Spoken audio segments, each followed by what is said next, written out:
Hello, everyone. Welcome to the Lit Lounge. For folks in the room, people in the future, thank you so much for being here with us.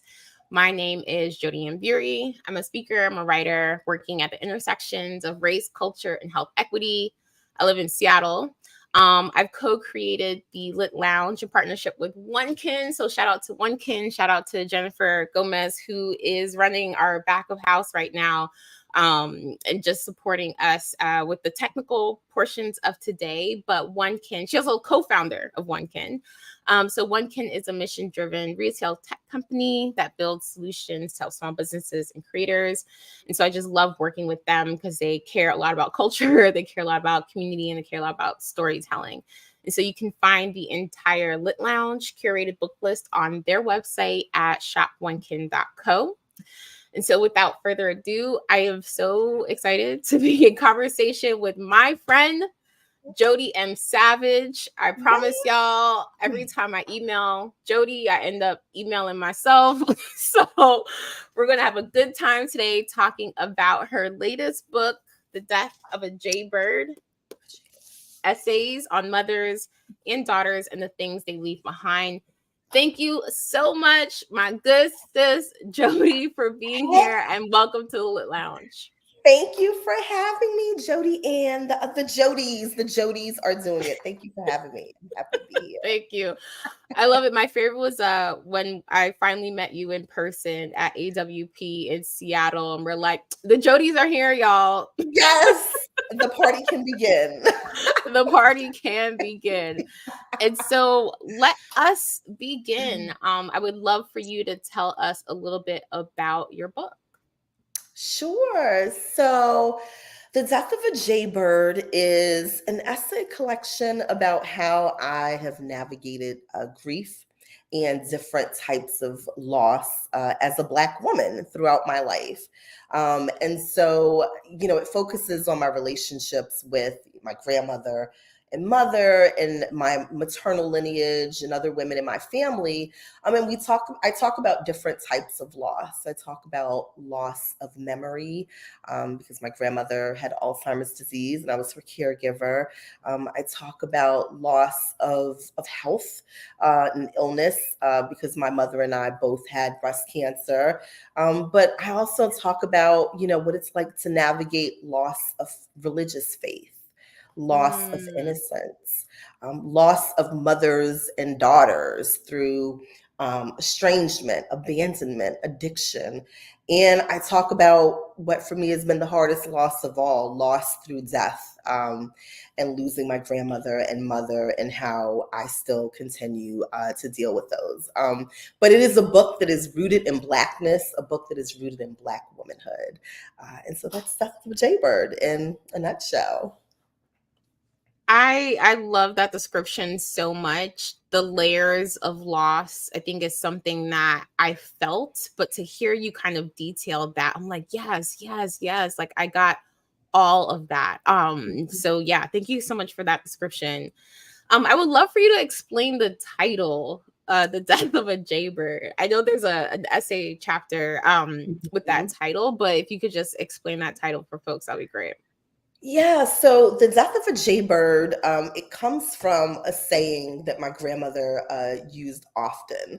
So, whenever she wanted to say, someone was really embarrassed about something, she would say, oh, such and such happened. They died the death of a jaybird, when that happened. So, if for instance, Sam, went home and he died the death of a jaybird when he found his wife in bed with another man, or there's this story I tell in the book about trying to give my phone number to this guy. And, I write, I died the death of a jaybird when I reached into my purse and instead of pulling out a notebook and pen, I pulled out, a pink, a sanitary napkin wrapped in a peach packet. Like I died the death of a jaybird. So the saying is really about describing this intense kinds of embarrassment. But, one day, like while I was randomly going to work, I thought, well, what does the death of a jaybird mean? Like, where did it come from? And how do jaybirds die? And how did Granny become a connoisseur of jaybird death? And so, I went on this sort of like expedition of trying to figure out the meaning. And jaybirds actually have a significance to Black folks in the South in the 1800s who, according to folklore, thought that jaybirds were messengers of Satan. And so whenever they saw a jaybird, they would kill the jaybird by stoning it or, wringing its neck. And so it has connections to Granny and her love of birds and Black Southern folklore, as well as West African folklore and Yoruba mythology as well. But simply put, it means deep embarrassment. And that saying was really important to me because, it really symbolizes how sayings and beliefs and folklore gets passed down through the generations across continents, across states, which this book is about in so many ways, about how we pass things down through our lineage. Yeah.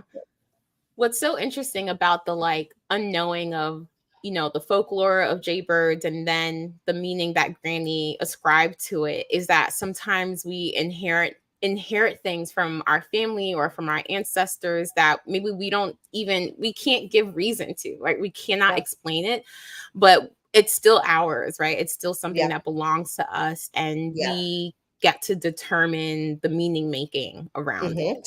Yeah. And that's the same whether it is sayings, whether it's rituals, whether it is stories that have been passed down. We get to figure out how we define and redefine it and how it shapes us. And that's so much of what the death of a jaybird is about. Yeah, no, that is beautiful.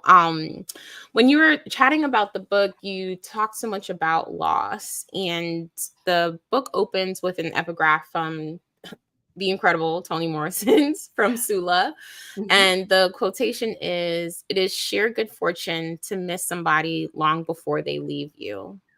And so what tone did you hope that this could set for readers?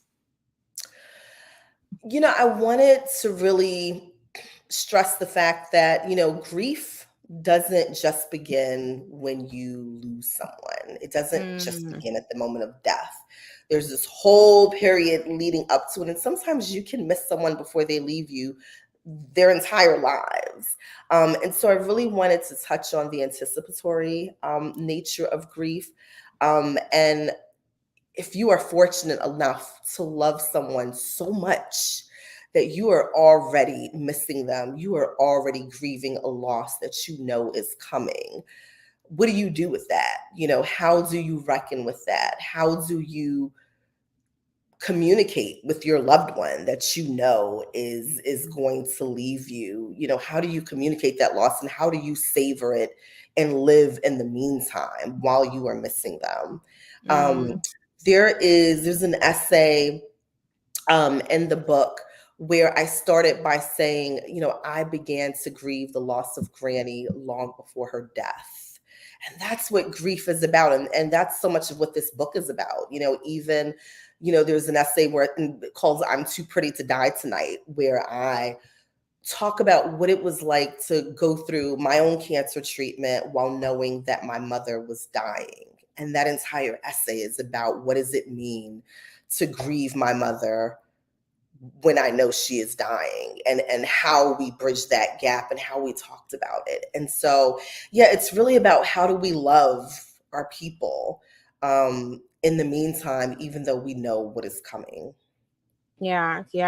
That it's like also about how you love them, but just like anticipating what that loss also means for you in the time that you have left, right? Which is just so, I like, you're the one who wrote the book, so like I don't even have the words to, and I think that is so critical about this book. You are talking so much about grief, and grief is the type of emotion that people really struggle to find words to express. And so I like, what can I say that you have not said about grief? I think too in that quotation, it's this sense about time, right? And I feel like a lot of your essays play with time. And so, like you said, you're chronicling, your grandmother passing, and we learned that Granny passes away in the first chapter. We learned Yep. it from the There's no back cover. mystery. Yes, like there is no mystery. You know that your grandmother passes away. There's no mystery that your Yeah. mother also passes. But it is not the last time that we hear from her in the book, right? From Granny Yeah. or your mother. And that I think mirrors the way that we love and that we grieve, that we love people before we know them, right? Like I loved my nieces and nephews before, they even We came have out the you. womb, right? Yep. Yep. I miss people before they're gone. And I think we're always hearing from them whether or not they're here. Right. And so Yeah. could you speak to how you structured this non-linear essay collection, which is also mirroring these themes in the book? Yeah, and that's one of the reasons why I decided to make this an essay collection as opposed to a, sort of typical memoir, because I wanted to play with structure and time. So, as you mentioned, we know the main details right at the front. Like we know that, the women I love most are going to pass away. We know that my mother and I, have breast cancer, but the way that grief works for me, and that it often works, is that after someone passes away, you are discovering new things about them, which then changes how you remember them, how you see them. It changes your relationships with the people who remain. And so I found myself still going back to some critical scenes like the moment of my grandmother's death, and looking at that Mm-hmm. from different angles, depending on what the theme, of the essay was, or what I was trying to get at. And so I wanted to make it, which also made it very sort of difficult in writing the essay collection, because I had to remember, okay, what is the narrative arc? Do all these vignettes and jumps in time make sense? So there was a lot of editing that went into that, but I found myself returning to the moment of my grandmother's death, her homegoings in Brooklyn and Florida, and just looking at those events from different angles, and then also having my mother and grandmother's voices come in, because one of the things I do in the book is I use excerpts of my grandmother's diary. I use letters that my mother wrote when she was like 11 years old, when she was a college first year, right after having me at Bethune-Cookman College, and even her time in jail, like letters that she wrote, and also letters from my aunts and other family members. And so even though we know at the outset what's going to happen, I talk about the who, what, when, where, how, and all the stuff in the middle, and the conversations between multiple generations of women. So that's all the meat that we get in between. And memory is not linear. You go back Mm-hmm. and forth, and you jump around, and you go to the beginning and then the end, and jump back somewhere in the middle. And grief is also nonlinear. And so hence we get this book that's all over the place. Yeah. No, but it makes sense. It's like kind of a organized chaos, which is Yep. literally what happens in our brains, right? Like Yes. that is Yes. probably like grief, memory, like organized Yeah. chaos, And you sometimes make certain disorganized. associations, you make different associations, and it seems random, and but such as grief in life. Yeah. Yeah. Can you share a little bit about the decision to include those snippets of like those text messages and letters? Like I think there's Mhm. a portion of Granny's diary from like 69. Yes. That was Yes. such a treat. I'm like, "Oh my gosh." Like I what made you know. like share that with us? You know what? One of the things that my grandmother struggled with during her lifetime is not being believed. People calling her crazy, delusional, from the time that she was a child, and said she had been sexually abused. People didn't believe her, and all of her Mm, life she struggled with being seen as credible. Um, and so I wanted her to be able to tell her story. I wanted her to be able to have a voice, um, even in death. Because, Mm. as I mentioned before, the book is very much a conversation between multiple generations of women, multiple women in my family. So I wanted her to have that choice. And also with my mother, before she passed away, she was very clear that she wanted me to help tell her story. Um, Yes. a few weeks before she died, she called me early one morning, and it was just so random. And she called me and she said, Jodi, I want you to help me tell my story, which was so weird because she had never shared an interest in my writing, let alone her writing and her story. Like I was like, but you don't even read my essays.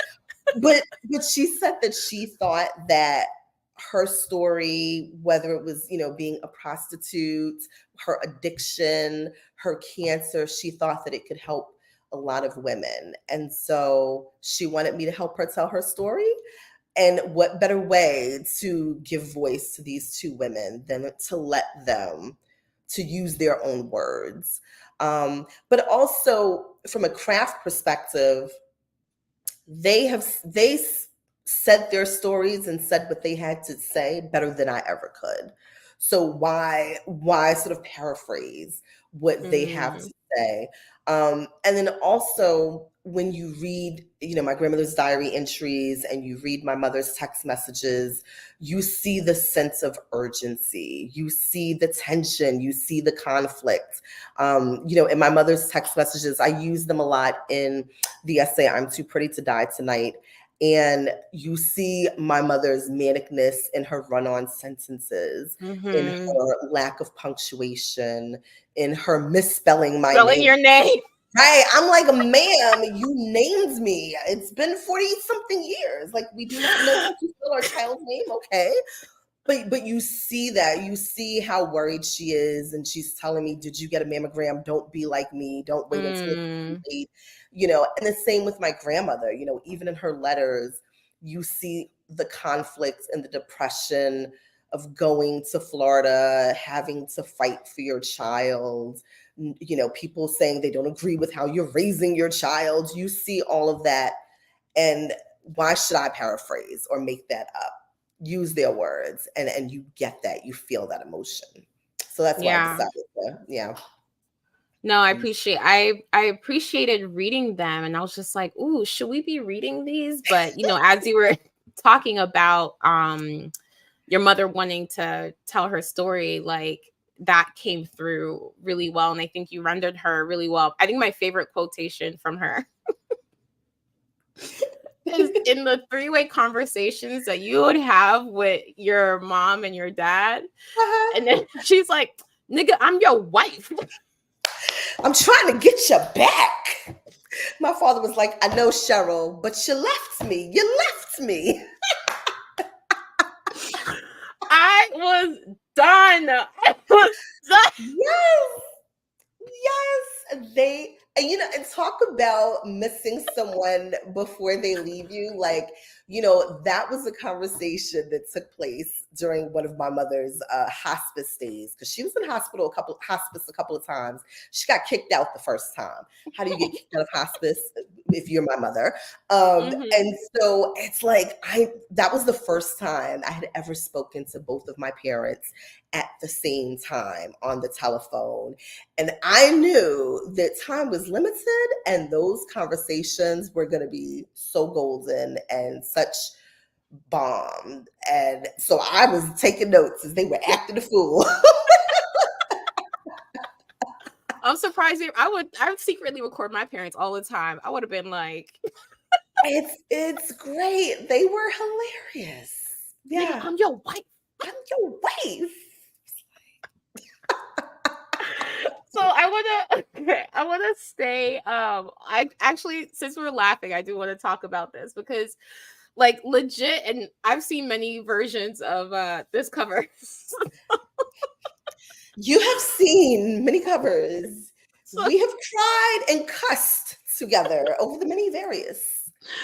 many various iterations of this cover. Like, for people to know, Jodi and I are actually friends, so I've seen many versions of this. But I remember saying to you, I was like, I don't know about this cover. It looks like a funeral program, but that's because I didn't know what the book was about, you know. And you're Right, like, no, right. actually, that's perfect. And I was like, wait, what? And so in reading it, like, it covers like such heavy themes: caregiving, addiction, Alzheimer's, sexual violence, death, Mhm. illness, and grief.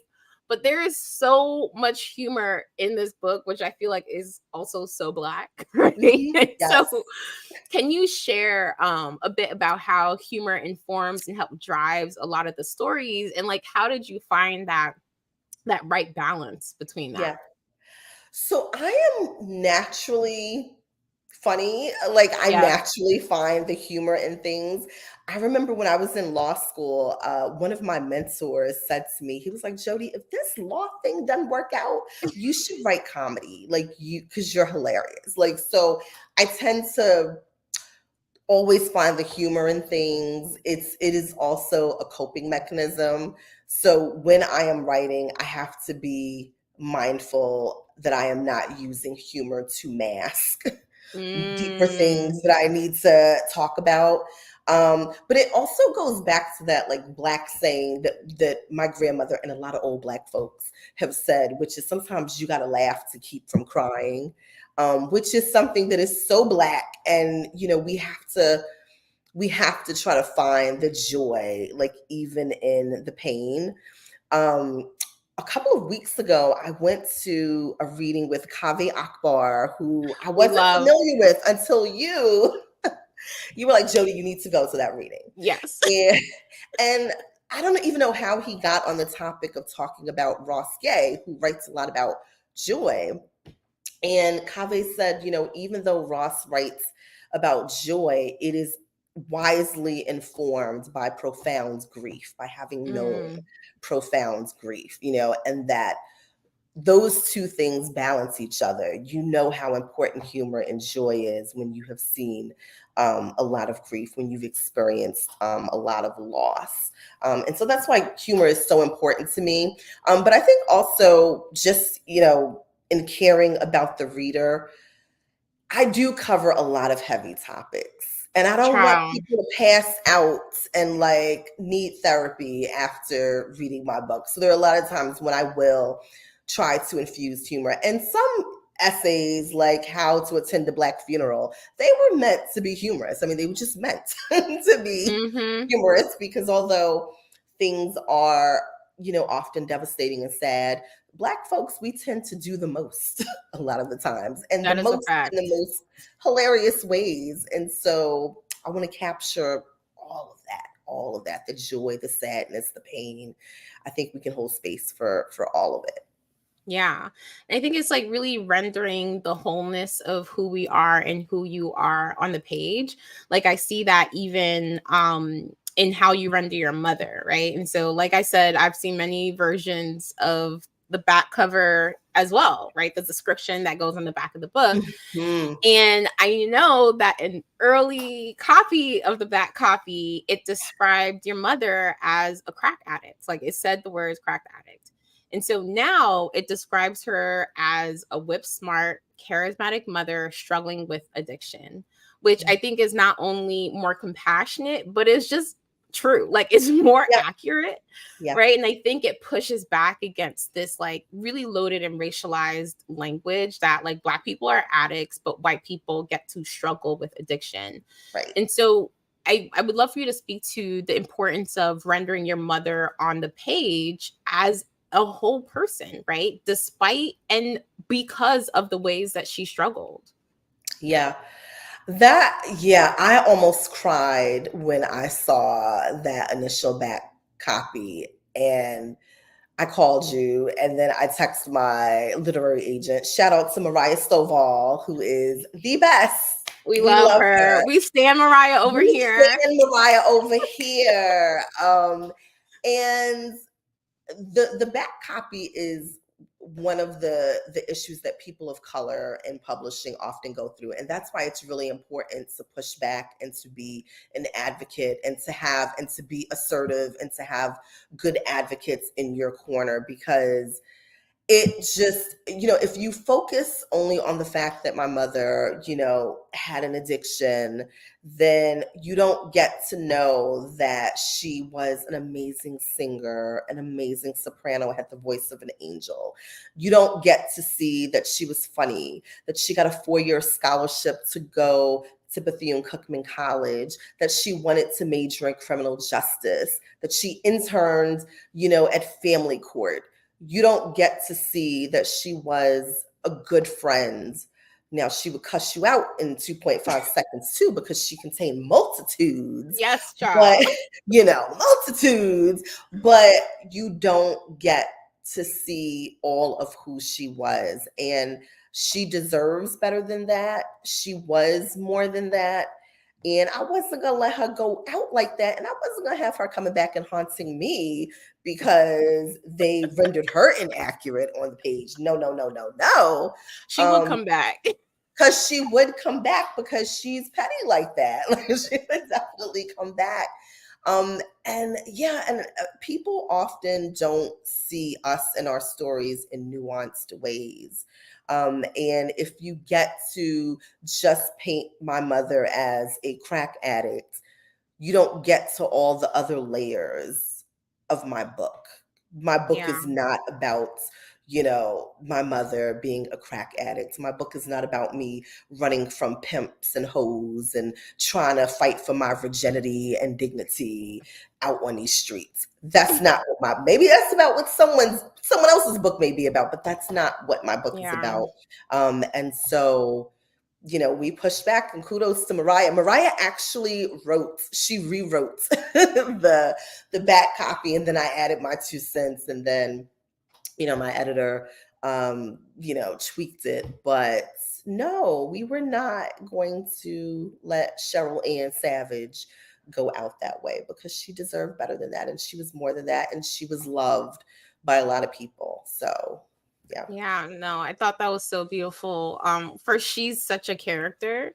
But to see that softness, to see her struggle, to see the levity that she brought, even as she was dealing with, the process of dying, So no, I just really appreciated how beautiful and how caring you were in describing her for just a random stranger. Random strangers reading the book. I'm like, I would actually want to be friends with her. Right. Like, it was wild, when I read the initial copy, I was like, you read my book and that is all you got out of it? That is all you got out of her? Yeah. But, I think I get my humor from my mother, my humor in my hips. I get from my mama.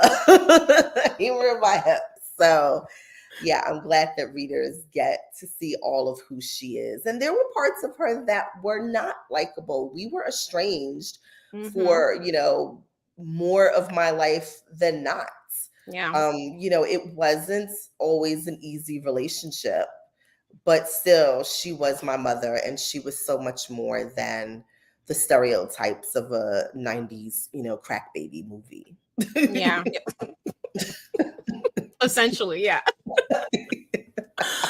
So I want to switch to Granny, who, you know how I feel about Granny. Granny is that chick. She is that chick. That's my girl. Granny is everything, like truly everything. And I see so many parallels between you and her. Like, maybe you get your humor and your hips from your mama, but you get so much from Granny, who's the one who raised you. And I see this a lot in your writing. And so in the book, and I'll just read 2 quotations that I feel like captures this theme around time and archiving and documentary. But you say that Granny, speaking of Granny, she wrote in her diary every day in small cursive on a single page. And then you also wrote that finding Granny's memory bag was the beginning of my obsession with preserving ephemera and personal archives. Yeah. And so there's this legacy. I see Sahai in the chat talking about you being a lawyer, being an attorney, is a part of your mother's legacy of this dream and that she was working towards for herself, right? Mhm. And I also see this documentarian archivist. Your Yeah, writing is so informed by Granny's own writing, right? Like absolutely. in her journal entries, she talks a lot about time, like 6:53, I did this, and this happened at 8 p.m. and whatever. And I see that too in the style of your writing with a lot of lists, right? And so Yeah. you're listing so much in each essay. And so I would love for you to speak just like logistically, how do you work with personal archives to write Yeah. the book? Like, what was that process? So, the first thing I did is and I mean, and you're right. I am a writer because of my grandmother. Like she believed in documenting your life, even if no one else was going to read it. Like she made all kinds of lists in Bibles, on paper towels, and all kinds of randomness. But what I did with her diary, because it had so much information, I initially began transcribing it just like every day before work. I would, do a few pages so that I could get a sense of, what were the main ideas? What did I want to include in the book? And then I found some letters that my grandmother's oldest sister had written around the topic of how they came to raise my mother. And I Mm. was like, "Ooh, this is juicy. Anybody never say this before." And so what I did is I actually went and cross-checked what was happening in the letters, cross-checked them with, what was happening in the diary to see like, okay, when did this happen? Did it make sense? And then I cross-checked that with letters from my mother. And I even, when I talked to my mother and Uncle Bill, who's my granny's twin brother, I talked to them about things that I had discovered in the archives. And, my mother said, "Oh, yeah, I remember mama coming to pick me up after school. And I know it was cold because she brought me a white coat." And I looked back in the diary and my grandmother had actually mentioned this coat. And so things kind of like made sense. But what was interesting is that in the first draft of the book, I had developed a certain narrative about what happens concerning why my aunts ended up raising my mother. But after reading it, I was like, well, that doesn't make sense based on what I know about our family's history of when certain people passed away. So then I Mm. texted my uncle at like midnight and was like, "Hey, Uncle Bill, when did Madeir pass away? When did so and so pass away?" And what I discovered is that my grandmother, even though had initially read the diary from January 1st, from the beginning on back, my grandmother actually started the diary in the middle. She started writing it in the middle.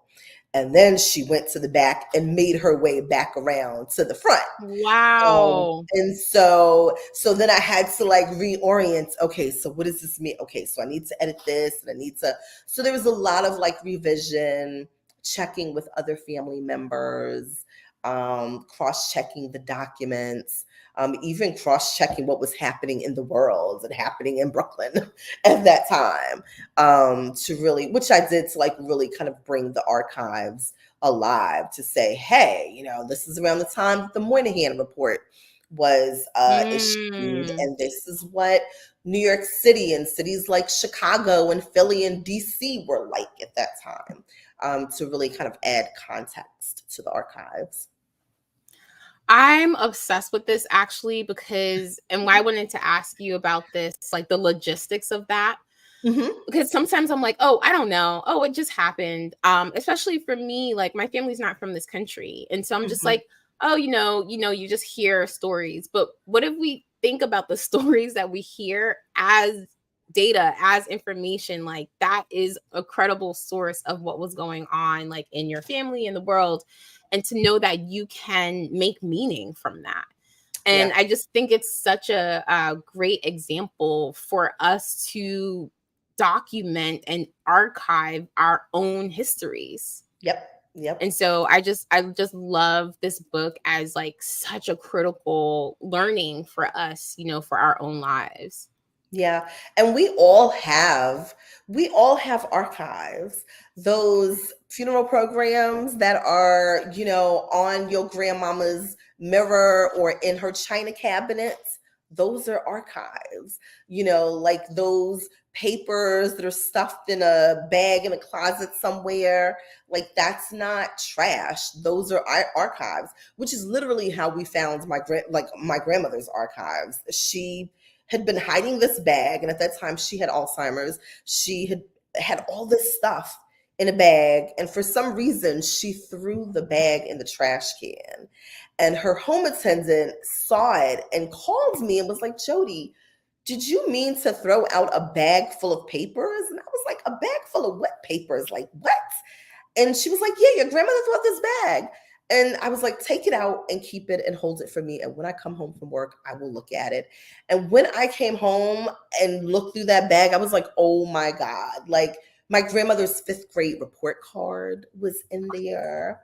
She was a bad little kid, okay? She's a bad little kid. But yeah, her report card, school pictures of her when she was like 9. Oh, Matter of fact, one of the picture of her on the cover is actually the picture I found. oh wow. Yeah. Yeah. And so it's like, archives are all around us, the markings in their Bibles, their Mm. notes, their phone book, their telephone book. I have my grandmother's telephone book, like that.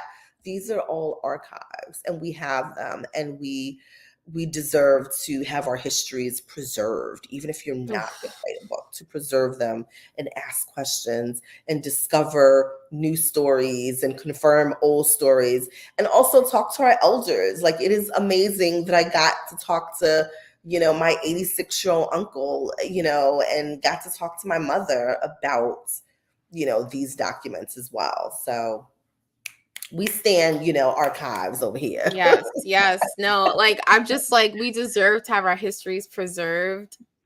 Just hit me. I think like we're dealing with that in big C culture of them trying to Mhm. wipe us out, like physically wipe us and take away our histories, Mhm. but also understanding that like our cultures, our histories, small age history, our family history, like Yes. these are histories that matter too, right? And we Yes, yes. deserve to have that preserved. Oh my God. Absolutely.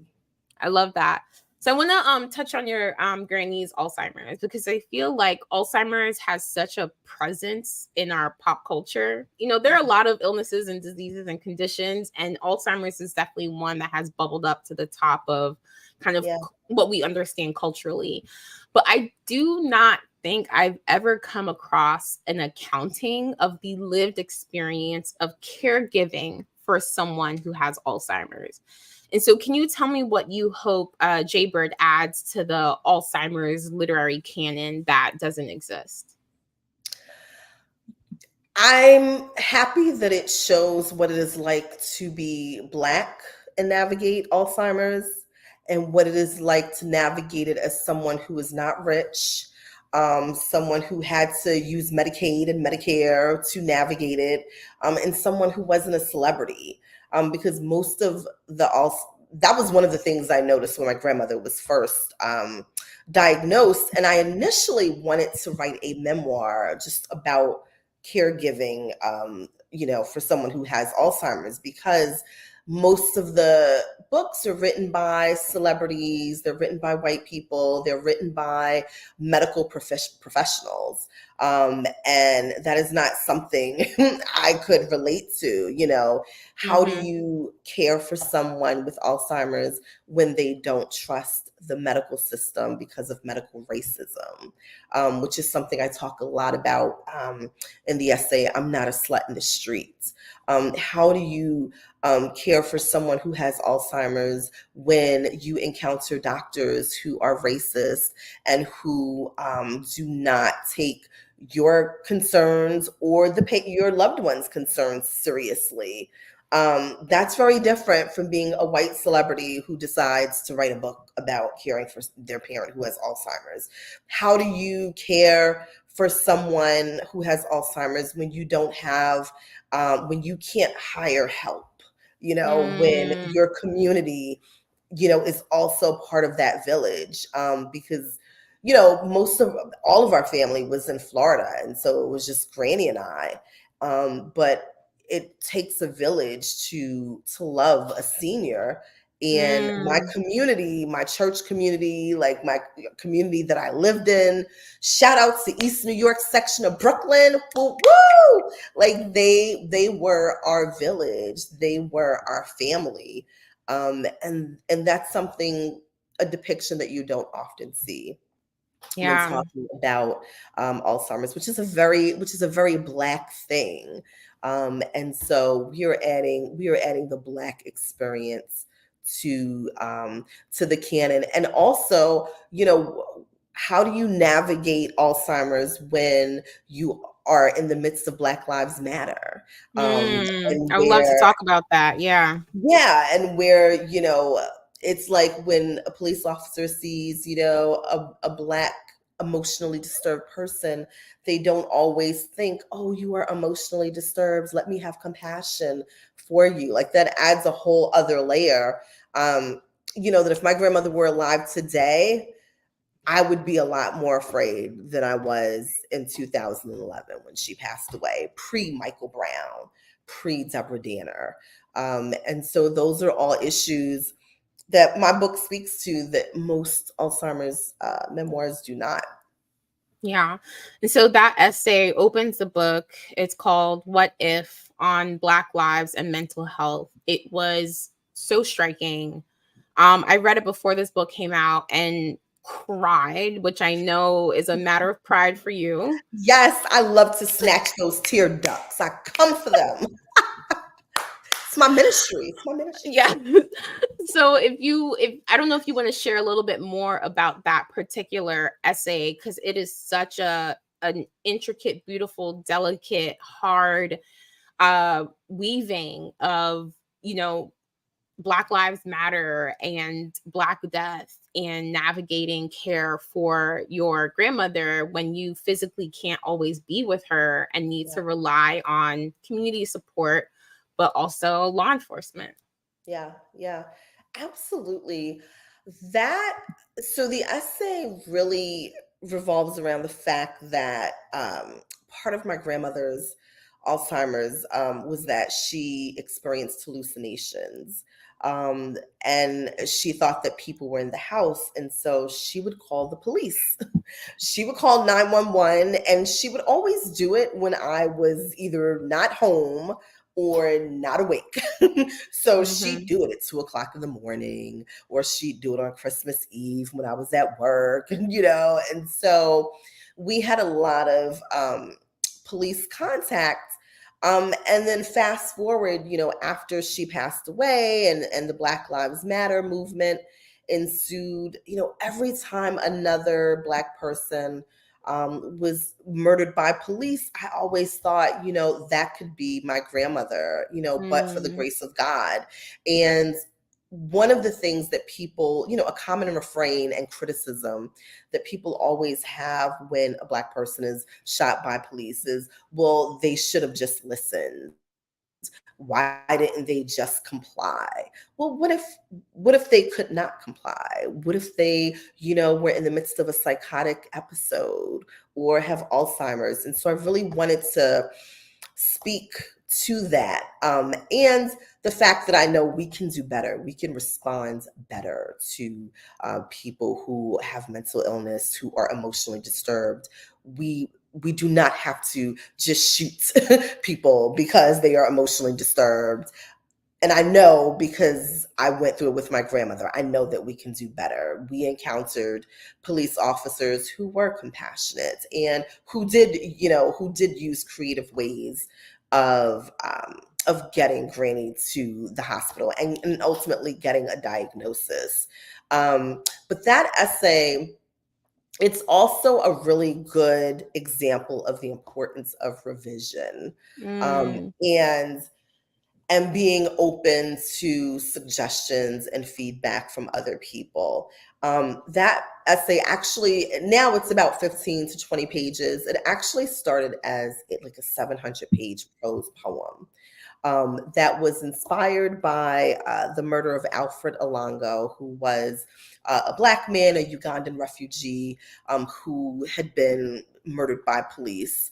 And so I like wrote the poem in like a hurry, and I actually read it at an open mic. Like that was my first sort of sharing it. And so the essay in its ultimate form does have a very poetic sort of open mic kind of flow, because that's how it started. And I took an essay writing class and I workshopped it, and my classmate said, Jodi, I know people like to say less is more, but in this case, more is more.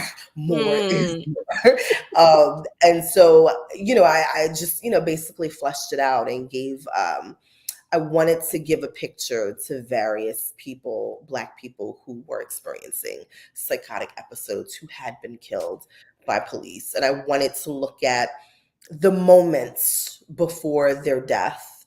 What were they thinking? How did they feel? What did the scenario look like from their perspective?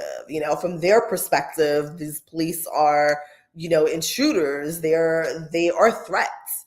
And so I really wanted to render them in a way that we could understand and have compassion for them. And so that was actually my first published essay ever. And it's the first essay in this book. So yeah, and I cried while writing it. I cried reading it. I know, I cried reading it, child. Like it's so striking, and thank you so much for the work and the effort. I think people don't understand, it's like some people just write and it's good, like it's magic. I don't know who those people are, but apparently there are people who do that. But like writing an essay is work, and I appreciate the work that you put into that piece. Thank you. It is work. It's I watched videos and read articles about each of those folks. And so yeah, on the page, they may have 5 or 6 lines dedicated to them, but it took a lot of research to whittle it down. And I didn't even realize this until really after the book was published, but even the way I structured it, I borrowed it from Granny. Like Granny was really like my first sort of writing teacher. So the way the essay is structured, in each section where I talk about, a different Black person who's been murdered by police, I list their name, I list their age, I list their diagnosis and their date of death in a very sort of tombstone kind of way. And it's really related to my grandmother's writing. She used to write these funeral tributes for people whenever they passed away. And she had done this since I was a little girl. So I would, she'd handwrite it, then I'd type it out. Back in the day, I used to type it out on my Smith Corona typewriter. Then I graduated to a word processor. Then I graduated to Microsoft Word and Word Perfect. We would do things. And so then, I would type it up, print it out, and she'd give it out at the funeral or homegoing, and or I would, and she would read it. And she was my first sort of model for what it means to write about our dead and what it means to honor our loved ones in writing. And she even had she had a header. So, I stole her header format for my essay. She had like a whole format, borders. It was real fancy. But yeah, Granny was serious about her work. Granny was an artist, and she was serious about her ish. So on the topic of funerals, there's an essay called "How to Attend a Black Funeral," and I thought about attend in 2 ways. Like, what does it mean to attend and go to, right? And you list a lot of things of what happens at Black funerals. A lot of it is humor driven, but I was also thinking about attend as in to attend, right? To pay attention to. And it felt like such a documenting and archiving of funeral practices, which was important for me because I'm Black, but I've only really gone to Jamaican funerals. So, which like 9 nights set up, like they're all different cultural traditions that I'm learning about, as people in my family transition. But it was so interesting to see the overlap and to like learn a little bit about like Black American funeral practices. So why was it important for you to like archive Black funeral practices? So when I wrote and published that essay, it was very early in the pandemic. It was in 2020.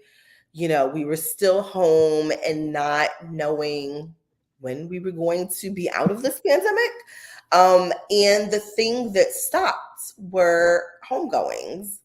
We could not gather and have funerals in the traditional ways that we had done. I attended, virtual, Zoom funerals, and there were graveside funerals, and people had to do drive-by funerals, and sometimes you could only have like 2 people, or if you had it in a funeral home or a church, only maybe no more than 5 people could attend.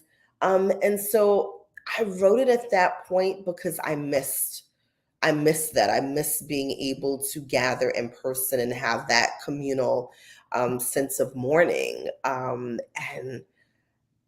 And so I thought, how often do you read about Black funerals? How often do you see them preserved? And I miss them, and I wanted to write about them because I missed mourning in that particular way. Yeah, mourning collectively for sure. I want to transition to the essay "I'm Too Pretty to Die Tonight." As I was reading this book, I would always text him like, "All right, I just finished this one, whatever." And right before I got to this one, you're like, "Okay, this one might be a little hard for you." So in addition to our names, what we also have in common is our cancer experiences. So this chapter really hit me tough, and there's this one line that has still been staying with me, where you say, I'm feeling so emotional right now. Okay. You say, "I'm afraid to say I'm cancer free because such a statement makes me feel like a fraud, because there might be lone cancerous cells floating throughout my body that I do not yet know about." Yeah.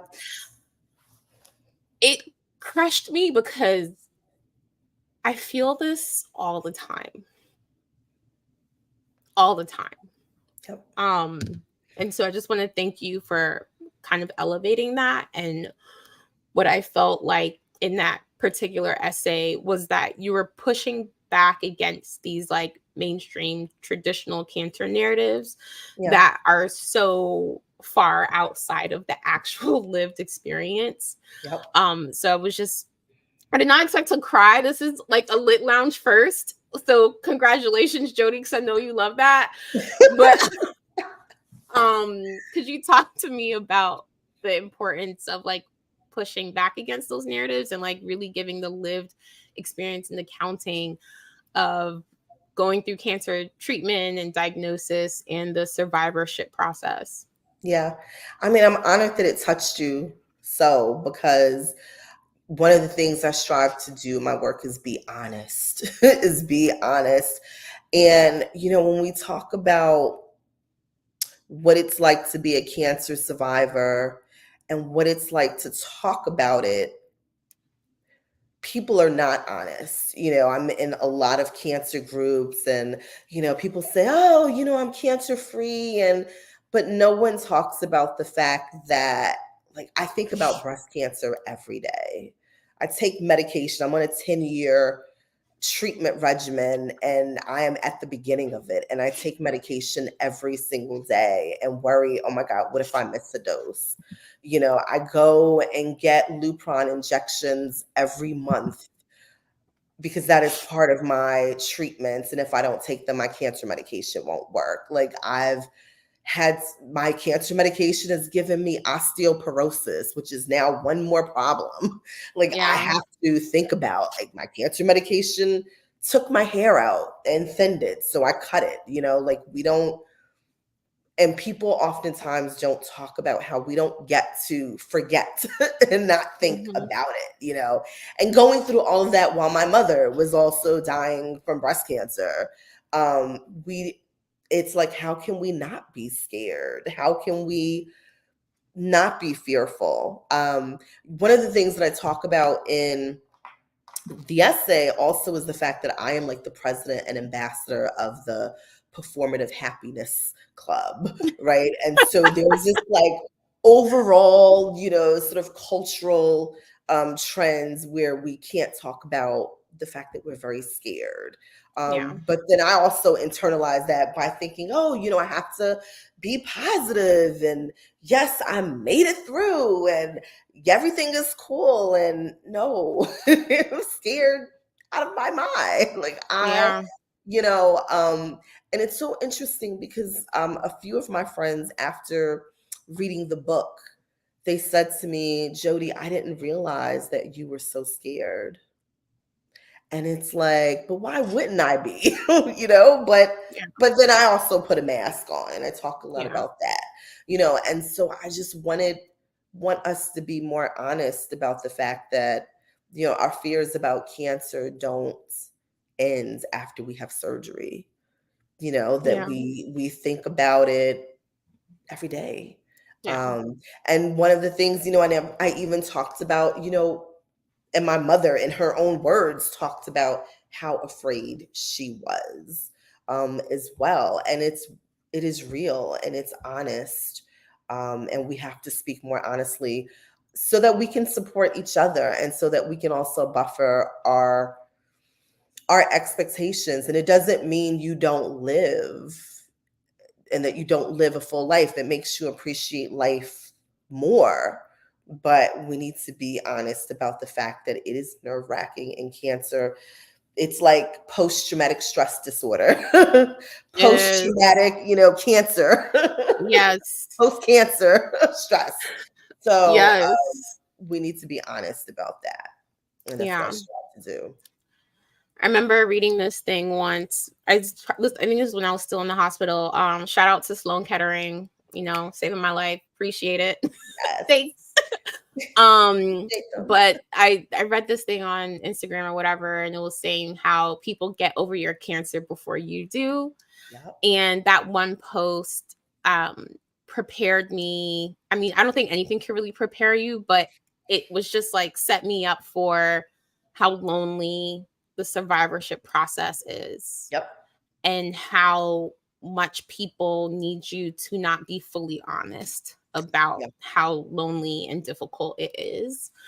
I feel like another essay that touched on that was I'm not a slut in the street. Again, these titles Yes, are let just me straight. so the titles are so extra, and this is mostly driven by your mother, but so extra.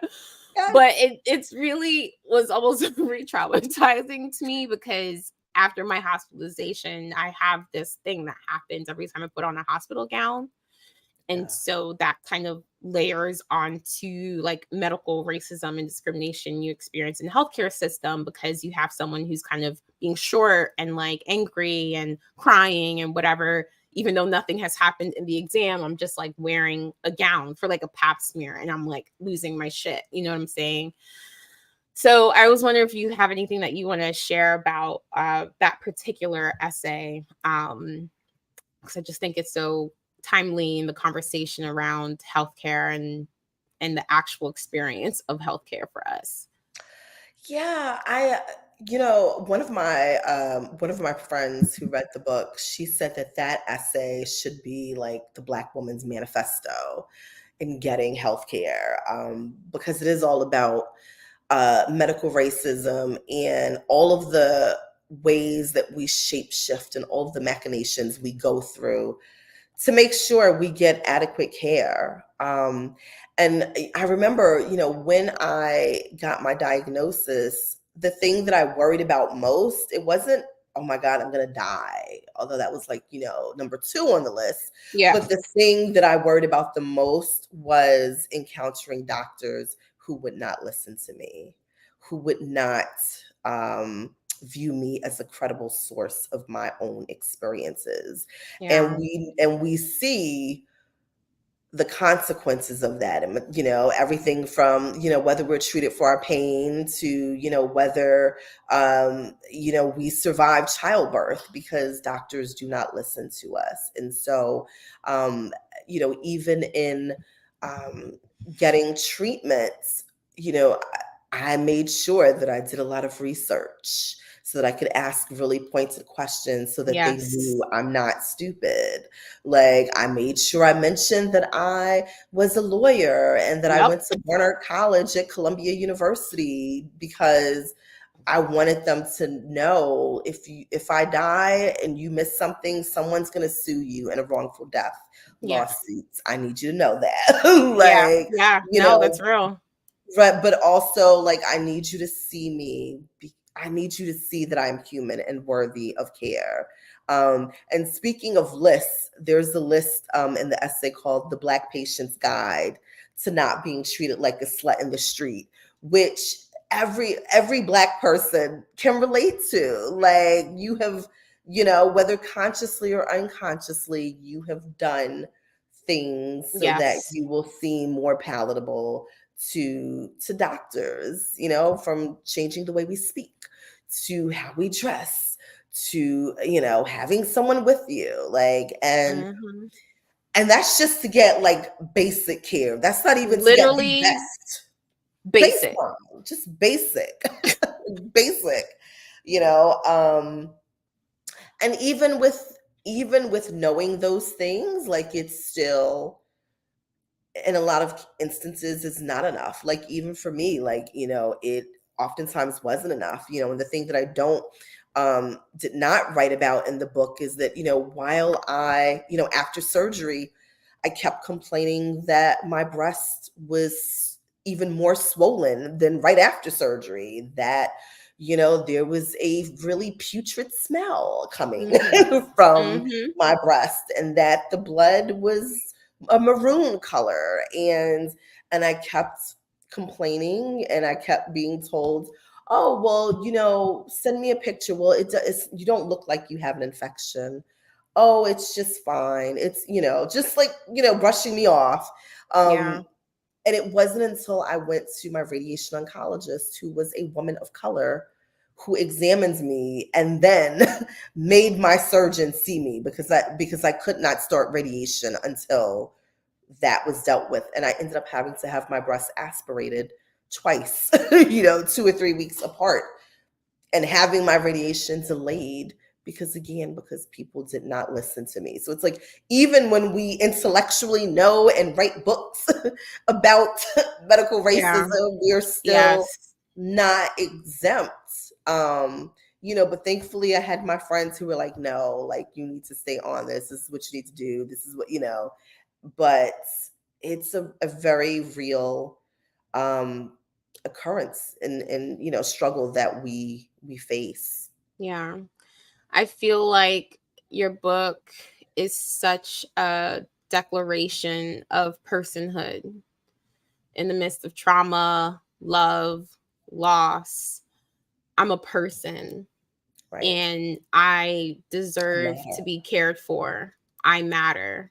Mm-hmm. I get to have a say so in what that care looks like, Yeah.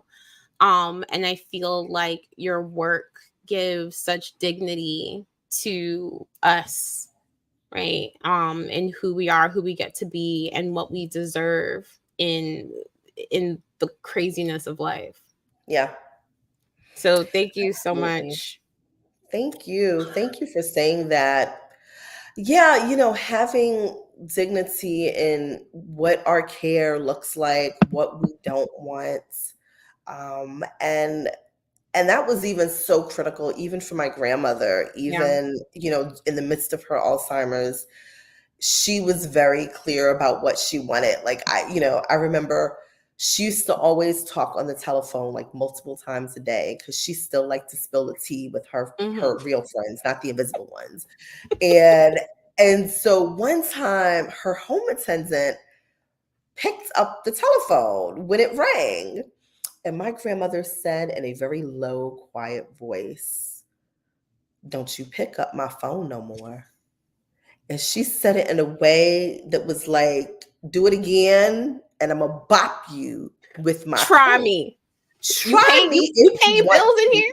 You picking up my Try me if you want to." And the home attendant was like, "Okay." And she never She never picked up her phone again because she knew Granny ain't here to play with y'all. And so it's like preserving dignity and independence in every way that you can, and asserting your personhood and in every way that you can is really important. That is so true. I'm looking at my list of questions. I have like 10 questions left, but I know we're at time. Sorry, y'all. Is there anything that I could ask you before we go? Anything you want to say? I want people to read the book, engage with it, however you wish to, whether it is to simply say that your story can be told because I told mine, whether it is to learn how to strive for boundaries or forgiveness in difficult relationships with family members, whether it is how to be a caregiver. I love the fact that this book speaks to so many different people, whether it's, a white mom in California, or a book club in, Montana, or just, folks around the way in Brooklyn or New Orleans. I love the fact that it has resonated with so many different types of communities, from caregiving to breast cancer to Alzheimer's, to just folks who love to read essays. And so I'm grateful for that. And I'm looking forward to people continuing to engage with it. Yeah. Well, thank you. Thank you. Thank you so much for your time. Thank you so much for this. Thank you. I know I'm going to be calling you later and we'll be talking. Yes. I think this is probably, in the history of our phone calls, the shortest conversation we've ever had. True tea. Anyway, thank you, everyone. Thank you, Jodi, so much for being here. Thank you, Jodi Gomez and the oneKIN team. See y'all at the next installment of the Lit Lounge. We will see you on the flip side. See you on the other side. Bye.